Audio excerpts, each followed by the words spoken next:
Hello there, Sagittarius. Welcome to your October 2019 tarot reading.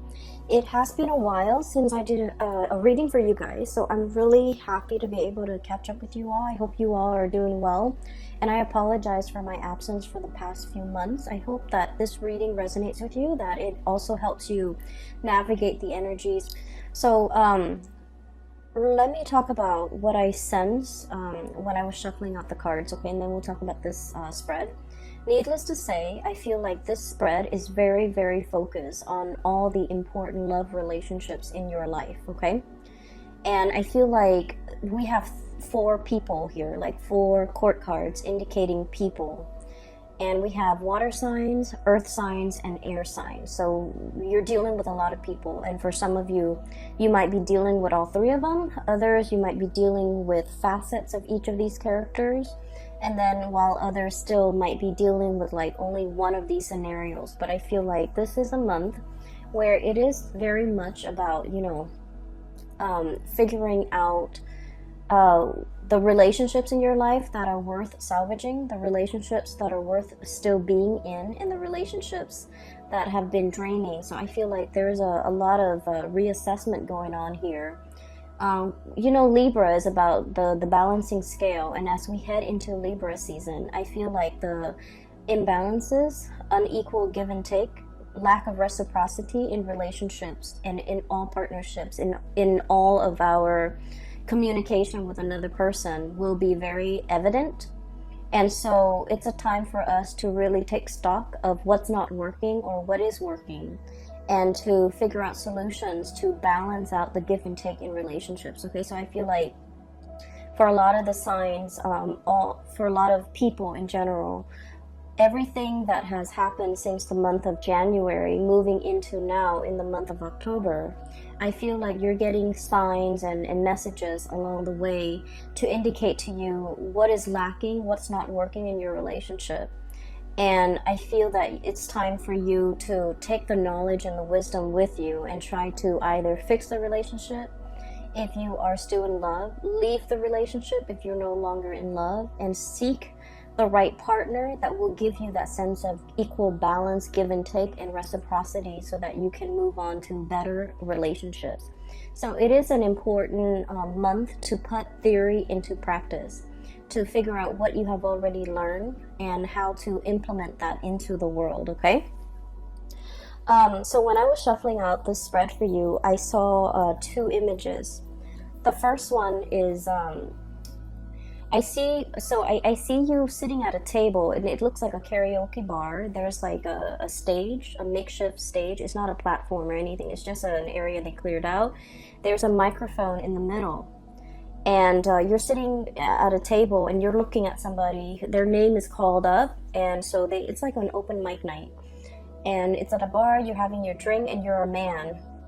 Like, I can't really make out the features, but he's at a table looking at the microphone. The name is being called on the mic, and the next person who's supposed to sing a song steps up to the mic. The music starts, the soundtrack, the cues, the lyric cues start, and this person is ridden with stage fright, and the person didn't sing on cue. Like, the person just didn't sing. Okay, so then it leaves that air. The scene kind of breaks up, and then another scene emerges. And I'm going to talk about the first scene first before I go into the next scene. So I feel like the concept about being overwhelmed with fear, being overwhelmed with emotions, being overwhelmed with how they feel, being like just disoriented, the spotlight's on them, they don't really know how to react. So I feel like for many of you, this is not you. This is a person that you are dealing with, okay? I'm getting the word agoraphobic, somebody who is like not great around big crowds, large groups of people. They don't operate at their best when the spotlight is shown on them. And I feel like, they try their best to try to break out of these antisocial behaviors or stage fright or whatever it is. They're trying to, they're trying to kind of like break out of their own shell and to do something where it incorporates other people, but they're not able to overcome social anxiety. And I feel like the social anxiety is a big part of their personality. They're extremely introverted, possibly very, very shy. They like when you look at them, you might not feel like they have any type of social anxieties because when you're in like a close relationship with them, they don't exhibit signs of social anxiety. But I feel like when they're out in public, when they're dealing with strangers, when they're dealing with just large crowds, they get very, very shy and they shy away from big gatherings. And so for some of you guys, especially if you have a lot of like water placement in your chart, so for example, if you have like water, like Scorpio, Pisces, or Cancer as your sun, moon, or rising, or if you have a lot of planets in a water sign, this might be you, where you're feeling a little bit disconnected from people, mainly because you might have social anxiety. You might have issues when it comes to operating in a large crowd, being in a position where you're interacting with a lot of people, or you are kind of like front and center and people are looking at you, and all eyes are on you. It can feel very uncomfortable. And to a certain extent, most of us, I feel like the majority of people aren't great with like public speaking always provokes like anxiety, but I feel like you're either dealing with somebody or this is triggered in you in a situation that where you haven't experienced it in the past. So I feel something coming in, okay? I'm also getting the word tongue-tie, stage fright, and tongue-tie, okay? So it could be either of those things. I strongly feel that you are dealing with somebody who has social anxiety, who has a lot to say, and yet they're very, very tongue-tied because their emotions get in the way. That's what I'm feeling. And I feel like their method of expression has always been through either song, music, or other avenues of self-expression, painting, dancing, whatever it is. But I feel like when it comes to one-on-one interpersonal communication, there's something here that's preventing them from expressing how they really feel. And so I feel like as a Sagittarius, it has been very frustrating for you to deal with somebody like this, because Sagittarius, you're very no holds barred. You're very like, you're very uncensored. You would speak your mind. You state your opinion. You want to be heard, and I feel like you're very like no nonsense. If somebody ticks you off, you will give them a piece of your mind right away. And the beauty about fire signs in particular is that when someone or a situation upsets you, you blow over, like you blow up, but then you get over it. You don't hold things in, you don't hold grudges, you don't hold things in, you don't hold your emotions in. And I feel like it's a very healthy way to live. But you're dealing with someone who's like your counter opposite, okay, like you're a counterpart that's like your total opposite, excuse me. And they hold a lot of stuff in. They're used to repressing. They don't say what's on their mind. And I feel like a lot of it is they don't say what's on their mind out of fear, out of judgment, out of like, having those feelings or those words be used against them later. So, in this day and age with social media, with digital communication, a lot of things can be taken out of context. A lot of situations too, like we can't really retract and rescind what we say because things are permanently on social media or on some type of a public forum, or once something has been said and the way in which they have been said, the tone that is used, it's really hard to take back. Okay, once we form a strong opinion and we verbalize that opinion, it's very, very difficult to take back. And so you're dealing with somebody who's aware of all of this. And so they're very calculated when it comes to the things that they say, how they communicate, what they communicate, and who they communicate these messages to. And from your perspective, you might feel like, oh my gosh, they are so cowardly. They are so they are so censored, they are so repressed, they are so scared, they don't know what they want. And so you run through the gamut, like these myriad of reasons why somebody or the other person might not, you know, express how they feel. But I feel like yes, they might be all of those things, but the important thing is that they have been repressed for a very, very long time. That was like a survival mechanism. That was how they dealt with grief. That was how they dealt with changes. And that was like, it's purely survival, okay? I don't blame people when they do things on a purely survival basis. Even as an adult, you know, we're conditioned to behave a certain way.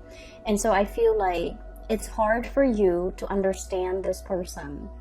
It's very, very hard for you because you are out and free and you know, unaffected, okay? And you're very uncensored. And so you don't understand how somebody could be so different from you. So I feel like there's a lack of understanding here, but I also feel like there are issues with the other person. And I feel like a mix of cowardly, a mix of stage fright, a mix of social anxiety, a mix of repression, a mix of, you know, just life experiences that makes them very, very calculated when it comes to what they say, calculated when it comes to what they to expressing their emotions. Okay, so that's where we're at. Okay, so that's the first thing with that karaoke situation.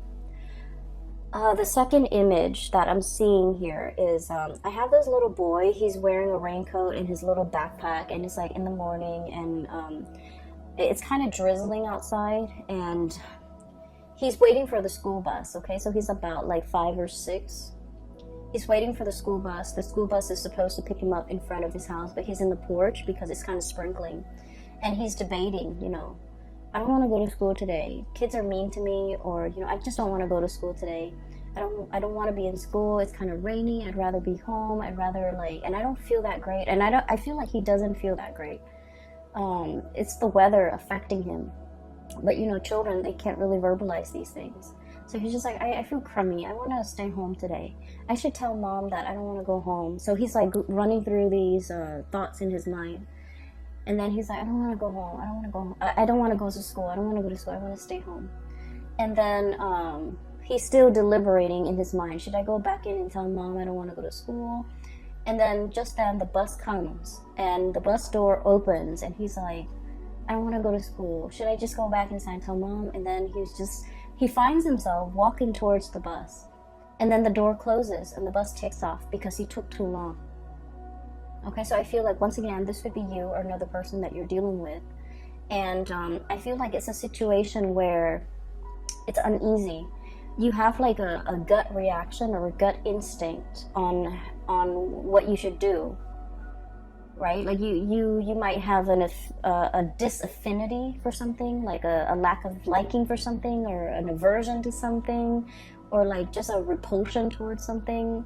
And then you're trying to rationalize, like, why do I feel this way about this person? Why do I feel this way about this situation? And I feel like your intuition has been right. Your intuition is telling you, you know, that might not be the right person for you. That might not be the right situation for you. And crisis averted, because I feel like at the end of the day, the door closes. He missed his bus, but he gets to stay home. And so in a way, it's sort of like a situation that can be a self-fulfilling prophecy as well. Okay? Taking too long to make a decision, first of all. Do I go to school or do I stay home? Taking too long to make a decision. And then at the very last minute, the decision is made for you. That option is ruled out for you. And so inaction, I feel, is as dangerous as like lack of action, or doing something where your heart is not 100% committed in it. It can lead to failure. Does that make sense? Because I'm feeling like there's a self-fulfilling prophecy. It's something that you're just like, oh, it's doomed to fail from the start. I'm just going through the motions to do it, but it's doomed from the start. And because you're half-assing it, and because you're like just going through the motions, and because you're also injecting a lot of just self-defeating negativity into a situation, it fails. And I honestly feel like this is not you, Sagittarius. This is somebody that you're dealing with, where they're like constantly mired in a very, very negative mindset. They don't look at the end goals. They don't look at, you know, pushing themselves past their limit. They let fears and discomfort gets the best of them. They don't challenge themselves. They're not inspired to be a better person. They're not, you know, grasping for these high ideals. So then whatever they do inevitably flops. And you might have witnessed this. You might have been, you know, dealing with them when they go through life and making these decisions. And it's like, the hardest people for a Sagittarius person to be around are people who are very, very negative, okay? I feel Sagittarius people are the most optimistic, are the most carefree, are the most like, you know, it's gonna work out, like just fearless people that I've ever encountered. And I feel like you're dealing with someone who's a naysayer, who's very mired in negativity, who's constantly like, they do things and they're just like, oh, it's not going to work out. So they give up even before they even try. They give up even before the situation started, or they shut something down before it has an opportunity to get off the ground. And you're realizing it now. You're realizing that energetically they are affecting you, okay?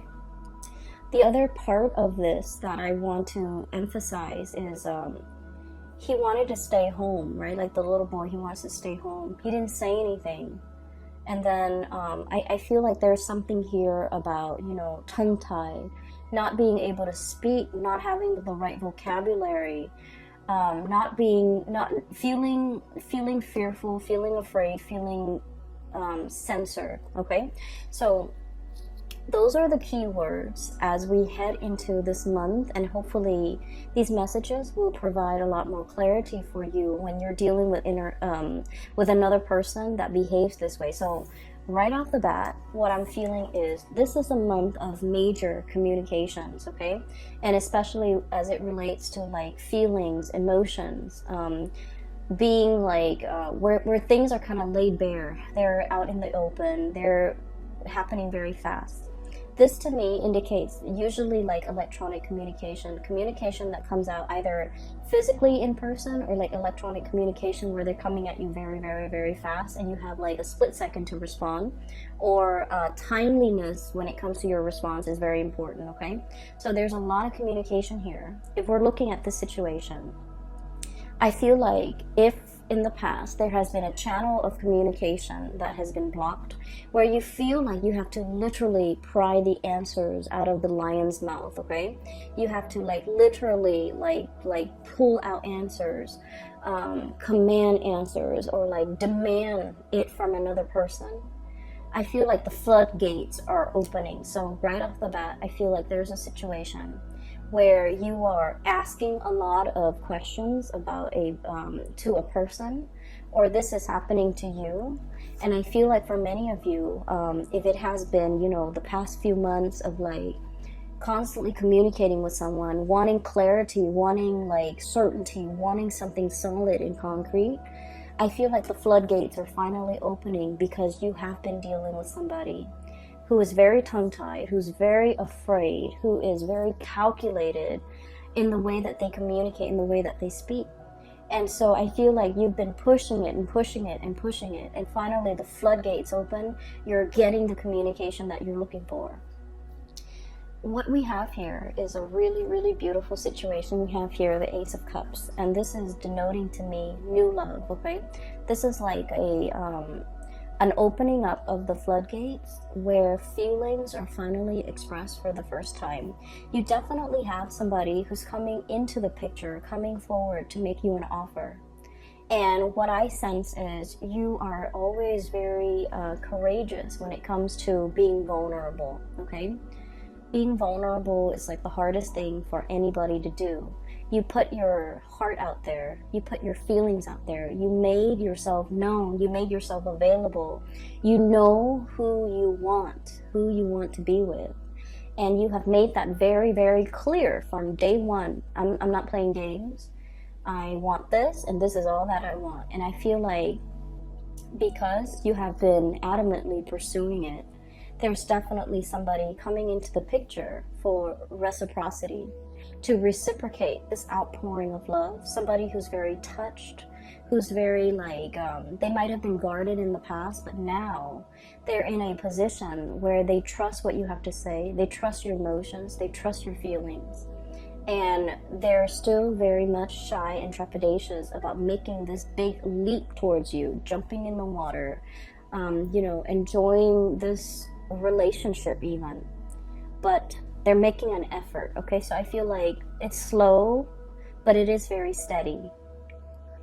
And then I also feel like there was a situation in the past where somebody was too strong with their emotions, and I feel like they were too strong, too direct, too fast, too soon, and I feel like the other person got really scared, and they've had some time to mull things over, and now they're coming back in to reciprocate, to have this conversation, to talk about things, to offer you, you know, they might say like, well, wait a minute, you're coming a little bit too strong, but I do like you, and I feel like, you know, let's take it slow. So I feel like there's somebody here who's wanting to slow things down, not because they don't feel the same way, but because they're rational, and I feel like, you know, they want to, they don't want to, their emotions to get the best of them, okay?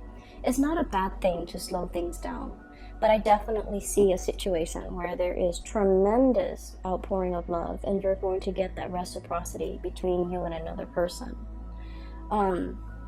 The other person has been thinking about you, okay? We have here deep in contemplation when it comes to matter of the hearts, the Queen of Cups.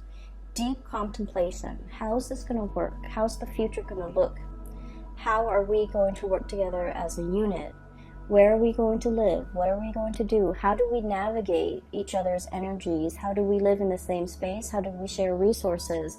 This is like serious contemplation, okay? The Queen, she's rational. And in this situation, I do feel like you're dealing with someone who is very mired in their emotions for you. Like it runs very, very deep. This is someone who's very, very maternal or paternal. So they have like a parental energy about them. They might have children.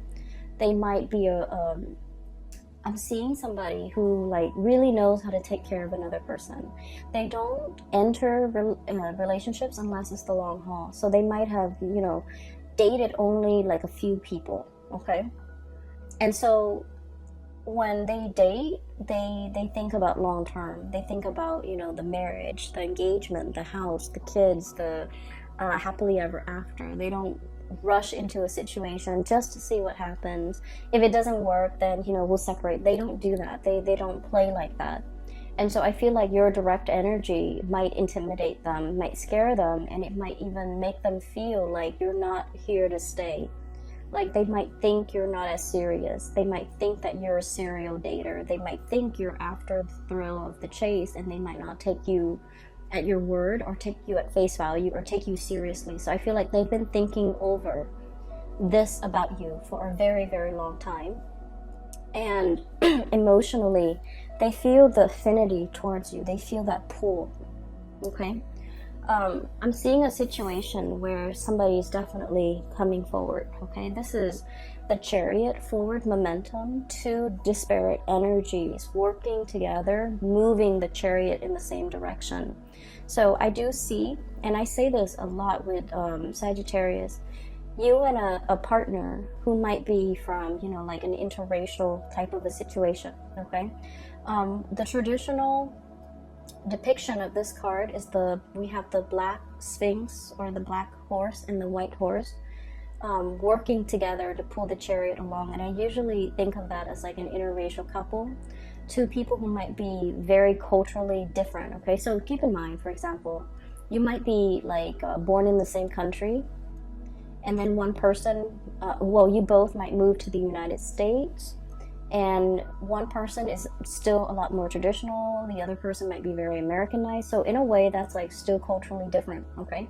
So I see variations of that in this card where you and the other person, there might be a lot of cultural differences that you have to learn about one another. You have to understand about one another in order to make it work. And so there might have been a lot of difficulties in the past to overcome in this relationship as a unit. There might have been a lot of communication problems. You never gave up on it. You never threw in the towel because you knew intuitively that, you know, it was worthwhile, it was worth it. And you knew, you felt how they felt about you.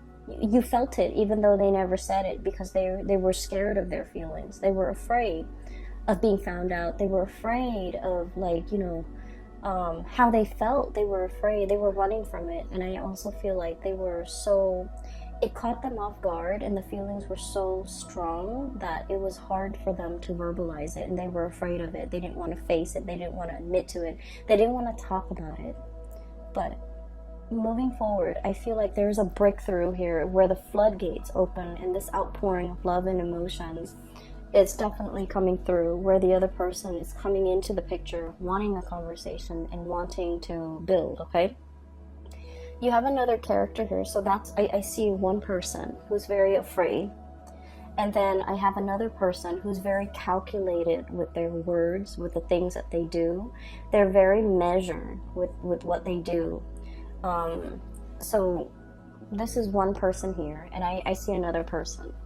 And this person shows up here as the King of Pentacles, okay? It doesn't matter. I'm not reading the signs anymore because I feel like you have crossovers. You have people with so many astrological placement that the signs, sun sign or moon sign or rising sign, it doesn't even matter anymore. But what I have here is the King of Pentacles. This is someone who's very, very hardworking, okay? Like, they have worked very, very hard for everything in their lives, okay? This wasn't somebody who was born into wealth. They didn't have a trust fund. They didn't have a large inheritance from their deceased, you know, family members. They worked out in the fields. They might have callous hands. They might do something that's physically demanding. They don't care what they look like. They're not going to show up in a suit. They've worked really, really hard. They've had to hustle. They've had to go out and take care of things and take care of business at a very young age. And when you're deprived of a childhood, when you've had to grow up really, really fast, when your whole life was all about work and responsibilities, you can be very, very emotionally absent, right? So I just want you to understand where this person is coming from. This is like the pillar of responsibility, okay?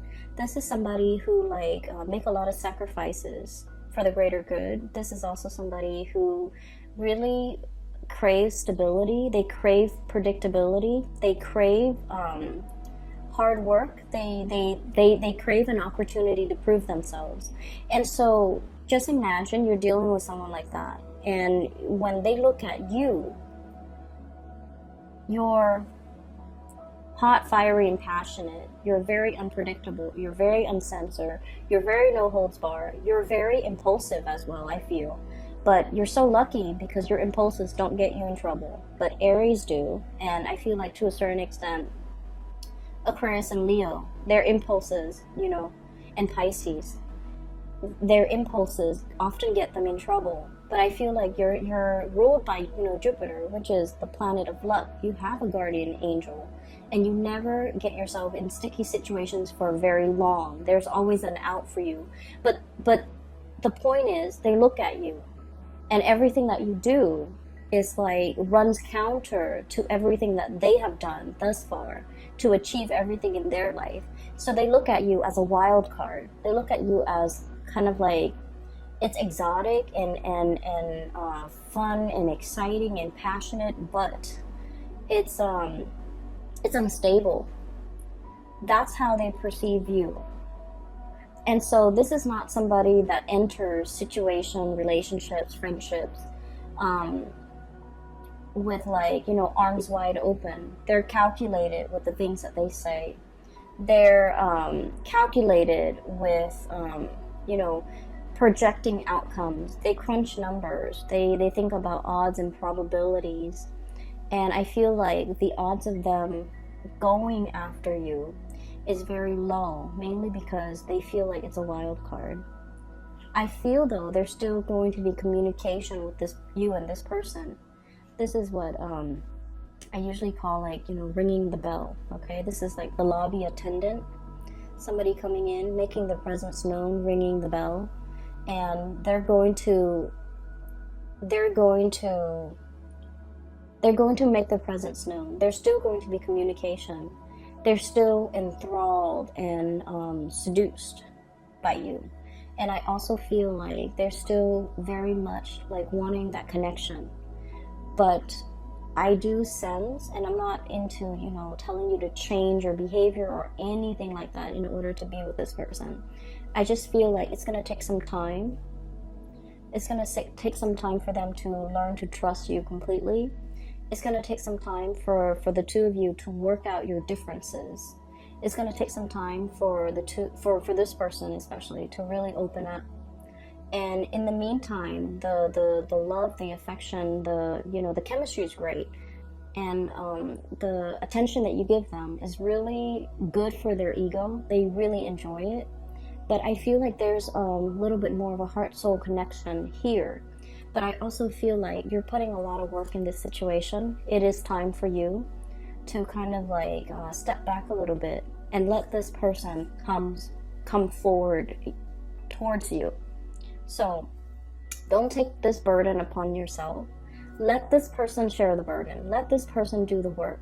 As soon as you realize that you can lay down these wands, you're going to know that, this person is so reliable. They're going to pick up those wands and walk alongside you. So I feel like there's a situation here where you're pushing, and you might need to take a breather, take a step back, and they're going to start to come forward, okay? So don't do things out of just, don't do things out of that impulse of emotion, needing to show the other person, needing to prove to the other person. I feel like it's time for you to kind of like give this connection a little bit of a rest, because then you're going to realize that they're going to come in and reciprocate. What we have here is your ships finally coming into the picture. Okay. I see a lot of career success here for many of you. I mean, aside from this situation, I do feel like you're in a position where you're in a leadership capacity. You're leading people, you're teaching people, informing people. People are coming by to ask for your opinions, your ideas, and things like that. And so you're in a really good position professionally. You have been spending a lot of time working on this area of yourself, either bearing yourself from in work, or working on projects that really bring you a lot of joy and passion, like projects that are expansive, that are helpful to humanity, I feel, in some way, and just projects that you closely, your values and the values of the projects are closely aligned. And because of that, I feel like you're hedging, or you're on the verge of, some major breakthroughs when it comes to your career. And because you're in this position, you have a lot of things going on. You have a lot of suitors in your periphery, and you have you're just in a very, very good space where your attention is not preoccupied, or is not scattered, and is not caught up in some control situation where you want a certain outcome. I feel like you're in a very good, free, breathable space, and it's expansive. Because of that, I feel like energetically you're allowing the right people to come into the fold for you. You're making room for the people that want to reciprocate, and you're laying down these burdens as well towards people that are not in the picture for your greater good, or who are not willing to put in the time and the work and the effort. Okay, so I definitely see some major communication breakthroughs.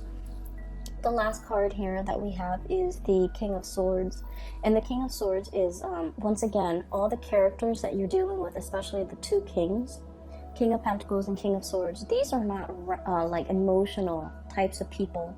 They might feel that you're very emotional, and they might feel like your emotions fluctuate, and so they want something a little bit more stable. And I feel either way, you have gone a long way when it comes to your maturation level, when it comes to emotions, when it comes to work, when it comes to your ability to kind of control your impulses, control yourself.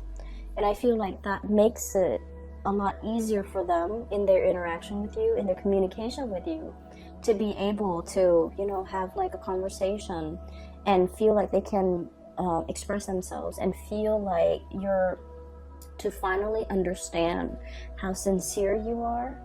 Even though you say things, you're not like other people where they just say things that they don't mean. You are actually very open, very sincere, very honest with how you feel about them at all times. And they're starting to feel safe and comfortable in expressing themselves and reciprocating back at you. Okay, so I do see there's major communication breakthroughs here. And so I honestly feel like, you know, the goal or the theme for this month is you are dealing with someone who's repressed. You are dealing with somebody who came kind of like belatedly. They tell you things, like you ask them a question, you wanted to know it at that time. Okay? And I feel like they dragged their feet, they took their time. They didn't give you a response at that time. And then they might have missed the boat with you. And I feel like they're kicking themselves over it. Okay? And that is why they're coming back, making their intentions known. That's why they're coming back. And they're starting to realize that there was a sense of urgency. There was a sense of like, you know, if you're not going to reciprocate, if it's something very simple, as easy as like, just telling me how you feel, and the other person was not able to reciprocate, I'm sensing that they kick themselves. I'm sensing that there's regret, and I'm sensing that's why they're coming back in, because they understand and they feel safe in the sincerity of the way in which you express yourself. Okay, it's like you have been nothing but upfront and honest, and then I felt like the other person, it's almost like when you're dealing with so many sleazy people and then you meet like a really nice honest one, it seems like it's too good to be true. That's what I feel is happening to your person, where you're very upfront and honest, and they're like, it's too good to be true. That person must be hiding something. That must be a facade. That must be a front. That can't be real. Okay? They have their own hang-ups, Sagittarius, and you kind of just need to let it be. But honestly, I feel like, you know, there's going to be reciprocity coming into the picture, and it's going to make you feel really, really good. Okay? I hope this reading resonates with you. I hope that it comes true for you in the month of October, so that you can, you know where you stand with people and know who's really important. Okay? For those who have been emailing me, I don't do private readings anymore. I do have a colleague. Her name is Bridget. She's based out of California, and she is a psychic. She's phenomenal. I can't recommend her enough. If you are interested in a reading, please get a reading through her. I've included a link in the description box below for her website where you can schedule an appointment for yourself. I do wish you all the best, Sagittarius, and best of luck with everything, okay? I'll talk to you guys soon. Bye-bye.